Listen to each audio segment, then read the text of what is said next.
పద్మ. మాది మాడుగుల జగన్నాథపురం. బాబు దగ్గర విజయనగరాన్ని ఉంటే బాబు దగ్గరికి వెళ్ళాను. అక్కడ సిమెంట్ కొట్టేసారు. అక్కడ తగ్గలేదు. ఇక్కడికి వచ్చాను. ఎక్స్రే తీయమన్నారు డాక్టర్ గారు. ఎక్స్రే తీయించుకున్నాను. ఫిజియోథెరపీ చేస్తున్నారు 10 రోజులు అని చెప్పారు. వచ్చినప్పుడు చేయి తిరిగేది కాదు ఎలాగా. ఇప్పుడు చేయి తిరుగుతుంది. నార్మల్ చేయిగా అయ్యింది. డాక్టర్ వెంటనే వాళ్ళకి చేతులెత్తి నమస్కారం పెట్టినట్టు రుణం తీర్చుకోలేవు. చాలా బాగా చేస్తున్నారు.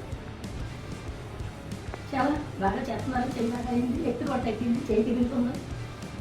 దయచేసి బాగా మీరు కూడా బాధపడద్దు. ఎక్కడున్నా సరే ఈ హాస్పిటల్ అడ్రస్ తెలుసుకొని రావచ్చు. ఇక్కడ సుజాత నాదన హాస్పిటల్. డాక్టర్ గారు దేవునితో సమానం. బాగా చేస్తున్నారు. చెయ్యలు రాలేని వాళ్ళకి, కాళ్ళు రాలేని వాళ్ళకి, పచ్చివాకు వచ్చిన వాళ్ళకి అందరూ కూడా నయం అయ్యి వెళ్తున్నారు. వచ్చేటప్పుడు నడవలేని వాళ్ళు కూడా, ఇలా నడుము వంగిపోయిన వాళ్ళు కూడా